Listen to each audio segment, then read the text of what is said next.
This video is an overview of the SOLIDWORKS Explorer interface as well as the functionality it has in helping the user maintain SOLIDWORKS file references. What you see on my screen is what SOLIDWORKS Explorer looks like.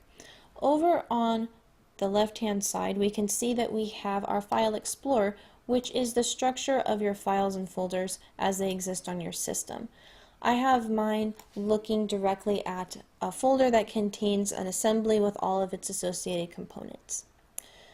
Now, my full grill assembly is selected, and I can view many different aspects using the associated tabs over here on the right-hand side. I can see some generic attributes and information such as the type of document this is as well as the full path.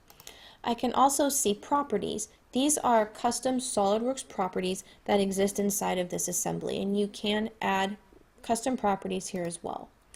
The references page gives you a complete list of the references that exist inside of this assembly, so all of the components as well as the associated subassemblies. Even better, we can see a 2D view of each component that is being referenced. So this gives some great visualizations, allows us to see exactly what is being contained inside of this assembly. Inside of the Where Used tab, we can see which documents this current assembly is being referenced to.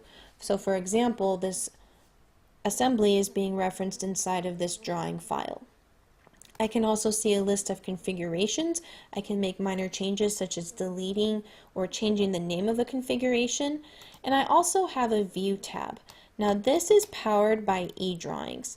I can see my components, my assemblies in a 3D environment directly inside of SOLIDWORKS Explorer.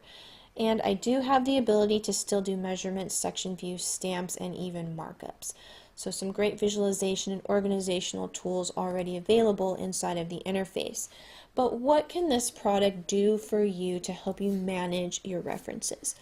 Some of the most common changes that we make to our files are things as simple as I want to move a file to a new folder, or I just want to rename a folder to include a part number. Well, if you've ever done this outside of SOLIDWORKS Explorer, inside of your generic Windows interface, you may have realized that you have some errors that results when you make these changes. If you go through the SOLIDWORKS Explorer interface, you're going to see some additional options such as a pack and go.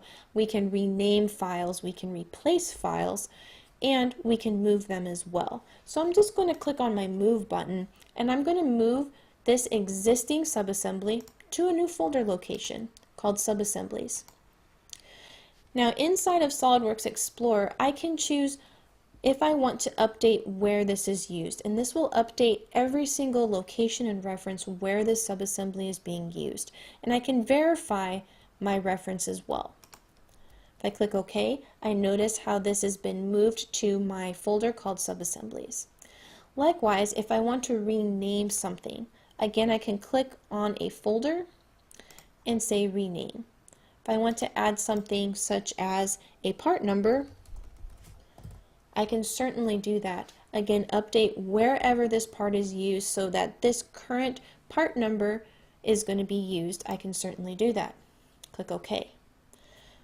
So what we see, all of the items that have been associated with the items that we've moved have automatically been updated.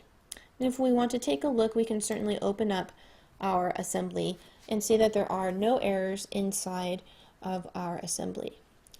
All of the references are going to be updated. Everything is going to be ready for us to continue with our design. And that's what we're seeing here. All of our components, everything have been updated. We're not seeing any errors. There's no warnings. So we can simply go and continue with our design. So it's just a simple couple mouse clicks inside of our SOLIDWORKS Explorer will enable you to have this type of flexibility in managing your file structures. So again, if you have never looked at SOLIDWORKS Explorer, please take a look at this tool. It is installed on your desktop. It installs by default, and it is available in every version of SOLIDWORKS.